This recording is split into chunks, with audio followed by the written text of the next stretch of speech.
Quand ma femme m'a fait asseoir et m'a demandé un divorce amical, j'ai su exactement ce que cela signifiait. Voyez-vous, quand une femme utilise le mot amical dans la même phrase que divorce, elle n'est pas gentille, elle est stratégique.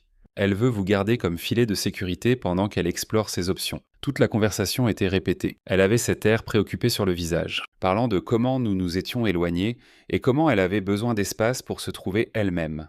Mais voici le coup de théâtre. Elle continuait d'insister sur combien elle se souciait encore de moi et combien il était important que nous restions amis. Des drapeaux rouges flottaient partout. Je suis resté assis là à écouter son discours. Et honnêtement, j'avais envie de rire. Les femmes ne demandent pas demandent pas le divorce quand elles sont heureuses dans leur mariage. Elles demandent le divorce quand elles ont déjà quelqu'un d'autre en tête ou quand elles veulent la liberté d'explorer sans la culpabilité de tromper. La partie amicale. C'est juste pour vous garder en attente au cas où leur nouvelle aventure ne marcherait pas. Au lieu d'argumenter ou de la supplier de reconsidérer comme elle s'y attendait probablement. Je l'ai surprise. Je l'ai regardée droit dans les yeux et j'ai dit « D'accord, faisons-le ». La couleur a quitté son visage. Elle ne s'attendait clairement pas à ce que j'accepte si rapidement et calmement. Elle a commencé à reculer immédiatement. « Attends, tu ne veux pas en parler plus. Peut-être devrions-nous essayer une thérapie d'abord. » Mais j'en avais déjà fini. Si elle voulait partir, elle partait. Pas de drame, pas de supplication, pas de me ridiculiser en essayant de la faire changer d'avis. Les semaines suivantes ont été intéressantes. Pendant que nous traversions le processus de divorce, elle continuait d'essayer de maintenir un niveau étrange d'implication dans ma vie. Elle m'envoyait des textos sur des choses aléatoires, suggérait que nous prenions un café pour discuter des choses, et offrait même de m'aider à trouver un nouveau logement, chaque fois. Je gardais mes réponses courtes et centrées sur les papiers du divorce. Ce qui la perturbait vraiment, c'était mon attitude. Je n'étais pas dévasté. Je ne m'effondrais pas. Je gérais le divorce comme une transaction commerciale, ce qu'il était exactement. Elle faisait des commentaires comme « Tu sembles vraiment bien avec tout ça ?» péchant pour une sorte de réaction émotionnelle. Mais je refusais de lui donner cette satisfaction. La vérité est que sa demande de divorce amical m'avait dit tout ce que j'avais besoin de savoir sur qui elle était vraiment. Elle voulait avoir le beurre et l'argent du beurre. Elle voulait la liberté de faire ce qu'elle voulait, tout en me gardant émotionnellement investi et disponible. Ce n'est pas de l'amitié, c'est de la manipulation. Au moment où nous avons signé les papiers, elle était visiblement frustrée par la fluidité avec laquelle tout s'était passé. Elle continuait de me regarder comme si elle attendait que je m'effondre ou que je la supplie de revenir. Mais j'ai juste signé mon nom, serré la main de l'avocat et je suis sorti. Pas de drame, pas de scène. Pas de lui donner le chaos émotionnel qu'elle s'attendait probablement. Le divorce a été finalisé en 6 semaines. Propre, simple et exactement aussi amical qu'elle le voulait. Mais ce qu'elle n'avait pas réalisé, c'est que j'avais ma propre définition d'amical. Et cela n'incluait pas de rester en contact avec quelqu'un qui venait de me montrer à quel point notre mariage comptait peu pour elle.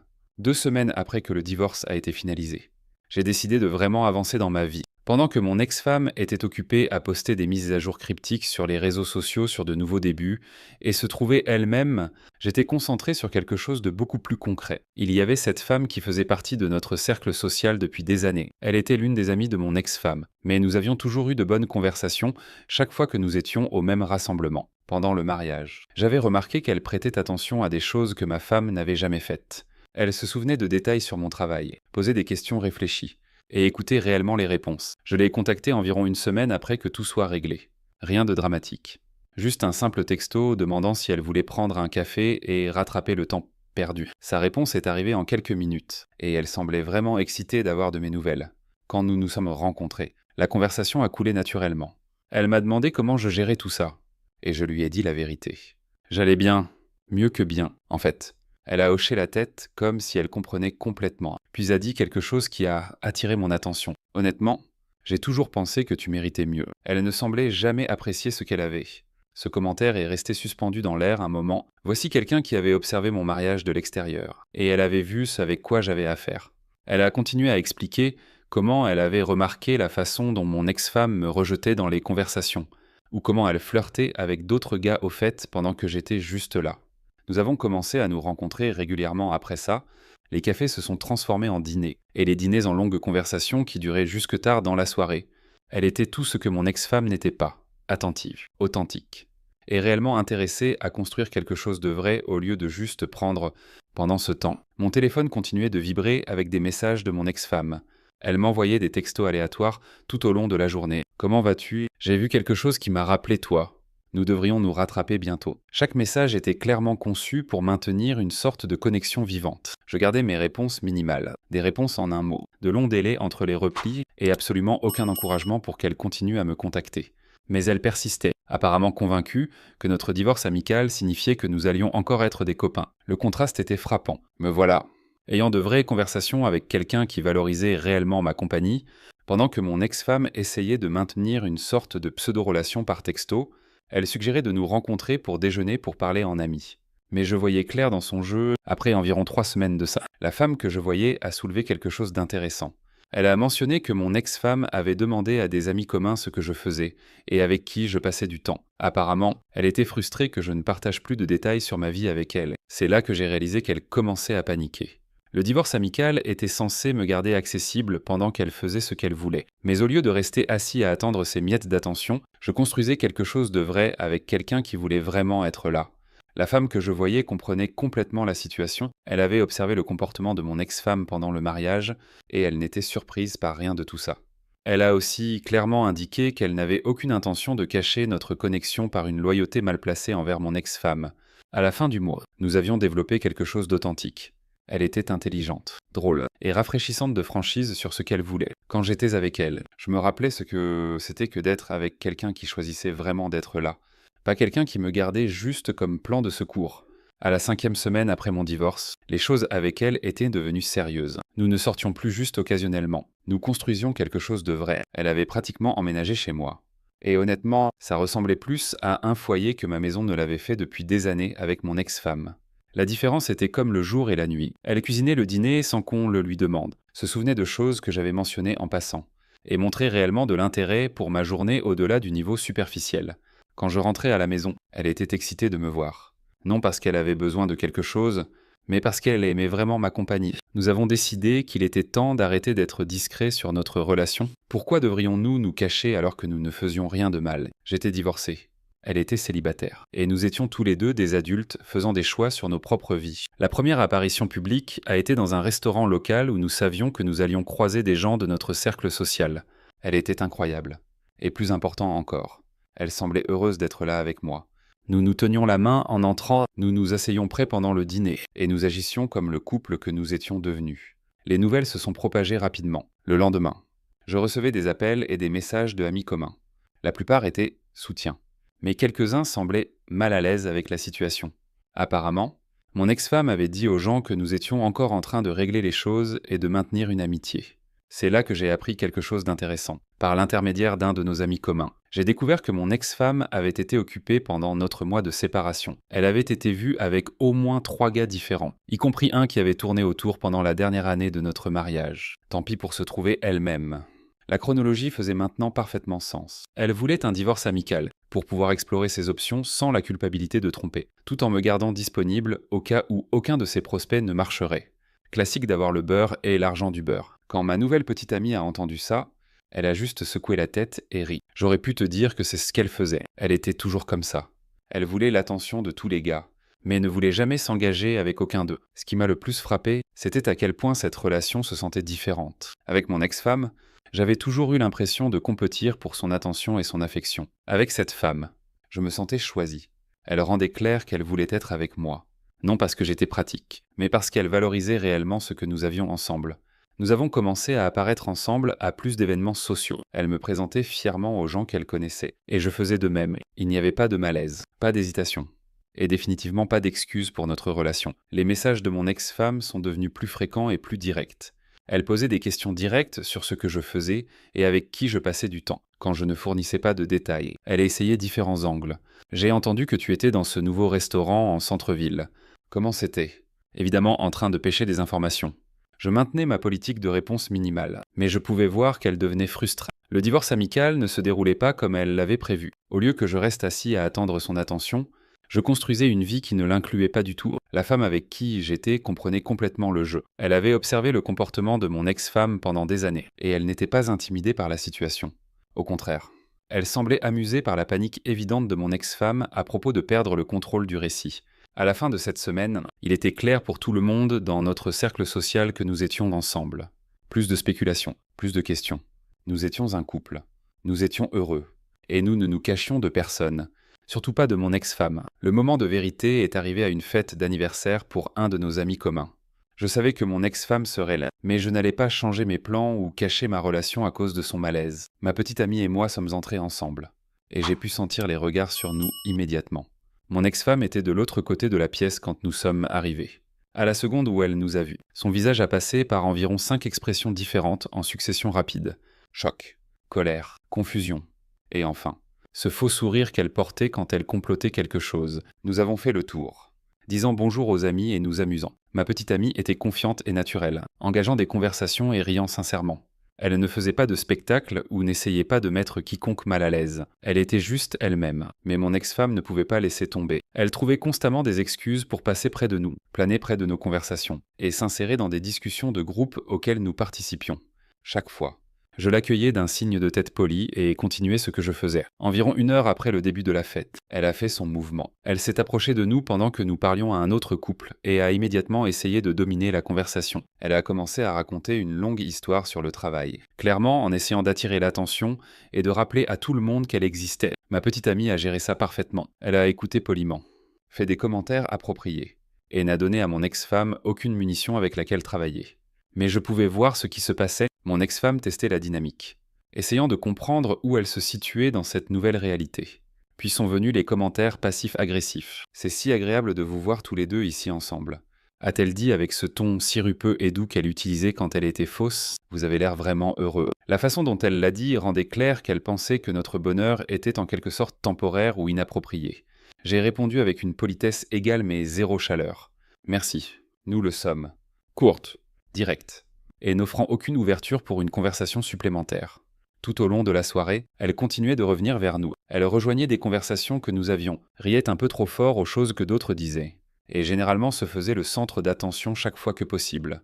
C'était comme regarder quelqu'un désespérément essayer de prouver qu'il était encore pertinent. Le moment le plus révélateur est venu quand ma petite amie s'est excusée pour aller aux toilettes. Mon ex-femme a immédiatement foncé.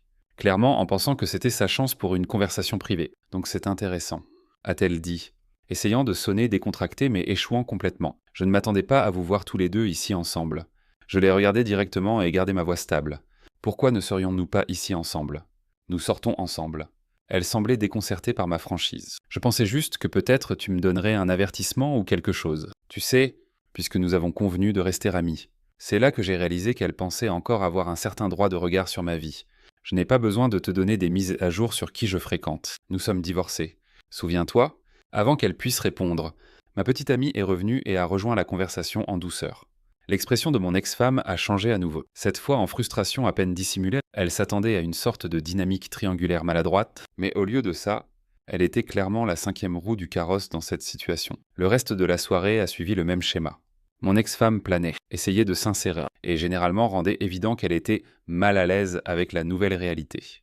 Pendant ce temps, ma petite amie et moi nous amusions, complètement indifférents à sa présence. En partant, j'ai surpris mon ex-femme nous fixant de l'autre côté de la pièce. Elle avait cet air sur le visage comme si elle essayait de résoudre un puzzle qu'elle ne pouvait pas comprendre. Le divorce amical lui avait donné la liberté qu'elle voulait, mais il m'avait aussi donné la même liberté. Et elle n'avait clairement pas anticipé que je l'utiliserais si efficacement. L'explosion s'est produite à un autre rassemblement social 2 semaines plus tard. Cette fois, c'était un barbecue décontracté en extérieur chez un ami. Ma petite amie et moi sommes arrivés ensemble, comme c'était devenu notre routine. Et nous passions un excellent moment à nous mêler aux amis. Mon ex-femme est arrivée environ 1 heure après nous, et je pouvais voir immédiatement qu'elle était dans un état d'esprit différent de la dernière fois. Elle semblait agitée. Continuait de vérifier son téléphone, et buvait plus que d'habitude. Elle avait clairement ruminé sur le fait de nous avoir vus ensemble à la fête précédente. Pendant la première heure, elle a maintenu une semblance de civilité. Mais je pouvais sentir la tension monter. Elle continuait de jeter des regards dans notre direction, et chaque fois que quelqu'un complimentait ma petite amie ou mentionnait à quel point nous avions l'air heureux, ensemble, sa mâchoire se serrait visiblement. Le point de rupture est arrivé quand ma petite amie et moi parlions avec un petit groupe près de la piscine. Nous rions de quelque chose, et j'avais mon bras autour de sa taille. C'était un moment complètement naturel et confortable entre 2 personnes qui aimaient vraiment la compagnie l'une de l'autre. Soudain, mon ex-femme a foncé et s'est insérée directement dans notre cercle de conversation. « C'est ridicule », a-t-elle annoncé bruyamment, faisant arrêter plusieurs conversations à proximité. Tout le monde s'est tourné pour la regarder, clairement confus par son éclat. Ma petite amie et moi avons échangé un regard rapide, mais aucun de nous n'a bougé ou réagi dramatiquement. Vous deux pensez que c'est approprié. Mon ex-femme a continué, sa voix devenant plus forte, exhibant cette relation comme une sorte de tour de victoire. Toute la fête, regardez maintenant, je pouvais voir des gens sortir leur téléphone, anticipant clairement du drame.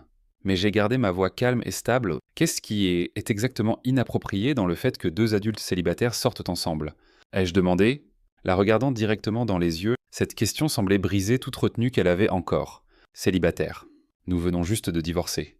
Et tu cours immédiatement avec une de mes amies. Comment ça n'est pas une trahison de tout ce sur quoi nous étions d'accord? Ma petite amie s'est approchée un peu plus de moi. Un subtil signe de solidarité. Mais elle m'a laissé gérer la situation. Nous étions d'accord sur un divorce amical. Ai-je dit, ma voix portant assez pour que tout le monde entende clairement. Tu voulais ta liberté. Et je te l'ai donnée. Cette même liberté s'applique à moi. Mais nous étions censés rester amis. A-t-elle pratiquement crié? J'ai fait une pause un moment, laissant ces mots suspendus dans l'air. Puis j'ai délivré la réponse que j'avais gardée pour exactement ce moment. Les amis ne demandent pas le divorce pour pouvoir explorer d'autres options tout en gardant leur ex-mari comme plan de secours. Tu voulais être libre de faire ce que tu voulais avec qui tu voulais. Félicitations. Tu as obtenu exactement ce que tu as demandé. Le silence qui a suivi était assourdissant. On pouvait voir les gens traiter ce que je venais de dire, reliant les points sur ses vraies motivations pour le divorce amical. Elle a essayé de se reprendre, mais elle était clairement déconcertée. Ce n'est pas... Je n'ai jamais dit... Tu n'avais pas besoin de le dire. L'ai-je interrompu. Tes actions au cours du mois passé l'ont rendu parfaitement clair. Tu es sorti avec plusieurs gars tout en m'envoyant des textos sur le maintien de notre amitié. Ce n'est pas de l'amitié. C'est garder tes options ouvertes. Ma petite amie a serré ma main en soutien, mais elle n'avait pas besoin de dire quoi que ce soit. Sa présence à mes côtés disait tout ce qui devait être dit. Mon ex-femme a regardé autour d'elle désespérément, espérant probablement que quelqu'un viendrait à sa défense. Mais tout le monde l'a fixé juste. La vérité était sortie maintenant, et ce n'était pas bon pour elle. Ce n'est pas fini, a-t-elle dit, pointant un doigt tremblant vers moi. Je l'ai regardé calmement et délivré le coup final. En fait, ça l'est. Tu l'as terminé quand tu as demandé le divorce. Tout ce qui s'est passé depuis a été ton choix. Assume-le. Elle est partie en trombe, attrapant son sac et quittant la fête sans dire au revoir à personne. La foule s'est lentement dispersée. Mais je pouvais entendre les murmures commencer déjà. D'ici demain, tout le monde dans notre cercle social saurait exactement ce qui s'était passé et pourquoi. Le lendemain de l'incident du barbecue, j'ai pris une série de décisions qui fermeraient définitivement la porte sur mon passé. L'effondrement public de mon ex-femme m'avait montré exactement qui elle était vraiment. Et j'en avais fini de prétendre que sa version d'amitié valait la peine d'être maintenue. D'abord, j'ai bloqué son numéro et tous ses comptes sur les réseaux sociaux. Plus de textos aléatoires pour vérifier ou pêcher des informations sur ma vie. Si elle voulait communiquer sur quelque chose de vraiment nécessaire, elle pouvait passer par mon avocat. Ensuite, j'ai passé en revue ma liste de contacts et supprimé quiconque avait joué sur les deux tableaux. Il y avait plusieurs amis communs qui avaient été fournis des informations à elle tout en prétendant me soutenir. Il pensait être diplomatique, mais il facilitait en réalité son comportement manipulateur. Ma petite amie a soutenu chaque décision que j'ai prise. Elle avait vu tout le drame se dérouler et comprenait que maintenir n'importe quelle connexion avec mon ex-femme serait toxique pour notre relation et ma propre paix d'esprit. En une semaine, j'ai remarqué à quel point mon téléphone était devenu plus calme. Plus de messages désespérés essayant de me ramener dans l'orbite de mon ex-femme. Plus de mises à jour d'amis sur ce qu'elle disait ou faisait. C'était remarquablement paisible. Mais la décision la plus significative est venue quand ma petite amie et moi avons commencé à parler de déménager. Elle avait reçu une promotion qui nécessiterait de déménager dans un autre état. Et franchement, l'idée de recommencer complètement frais quelque part, de nouveau nous attirait tous les deux. Nous étions ensemble depuis presque 2 mois à ce moment-là, et notre relation avait dépassé le simple dating. Nous parlions de construire un vrai avenir ensemble. Quelque chose qui semblait impossible en restant dans la même ville où mon mariage raté s'était joué. Le déménagement nous mettrait à 3 états de distance de tout le drame. Mon ex-femme pourrait continuer son pattern de chasser une validation temporaire de différents gars, mais elle devrait le faire sans aucune possibilité de me traîner à nouveau dans son chaos. 2 semaines avant notre déménagement prévu, j'ai croisé un de nos anciens amis communs au supermarché. Il semblait mal à l'aise, mais m'a finalement dit que mon ex-femme avait demandé à tout le monde sur mes plans et si je partais vraiment de la ville. Apparemment, elle avait enfin réalisé que son filet de sécurité disparaissait définitivement. Le divorce amical avait spectaculairement raté. Au lieu de me garder disponible pendant qu'elle explorait ses options, elle m'avait poussé dans les bras de quelqu'un qui valorisait réellement ce que j'apportais. Il a aussi mentionné qu'elle avait du mal avec les gars qu'elle fréquentait. Il s'avère que les hommes prêts à poursuivre une femme fraîchement divorcée ne cherchent généralement pas quelque chose de sérieux. Elle apprenait à la dure que l'herbe n'est pas toujours plus verte. J'ai écouté poliment. mais n'ai offert aucun commentaire. Ces luttes n'étaient plus mon problème. Et je n'allais pas me laisser ramener à m'inquiéter de ces mauvais choix. Le jour du déménagement est arrivé plus vite que prévu. Ma petite amie et moi avions trouvé un super endroit dans notre nouvelle ville, et nous étions tous les deux excités par les opportunités devant nous. En chargeant les dernières boîtes dans le camion, j'ai ressenti quelque chose que je n'avais pas vécu depuis des années. Une excitation authentique pour l'avenir. 3 mois après que mon ex-femme avait demandé son divorce amical, je commençais un nouveau chapitre dans un nouveau lieu avec quelqu'un qui avait prouvé qu'elle voulait faire partie de ma vie, pas juste m'utiliser comme option pratique. La leçon était claire. Quand quelqu'un vous montre qui il est vraiment, croyez-le la première fois. Mon ex-femme m'avait montré qu'elle valorisait sa liberté plus que notre mariage, et je lui avais donné exactement ce qu'elle voulait. Le fait qu'elle n'aime pas les conséquences était son problème à résoudre, pas le mien. En roulant vers notre nouvelle vie, ma petite amie a tendu la main et pris la mienne. Des regrets, a-t-elle demandé avec un sourire. Je l'ai regardée, puis la route devant, et ai répondu honnêtement, pas un seul. Notre histoire est arrivée à sa fin. Si vous avez tenu jusqu'ici, que diriez-vous de vous abonner à notre chaîne? Ça nous aide énormément. J'ai sélectionné 2 autres vidéos pour vous que je suis sûr que vous apprécierez. N'hésitez pas à cliquer dessus, je vous attendrai dans la prochaine histoire. À bientôt.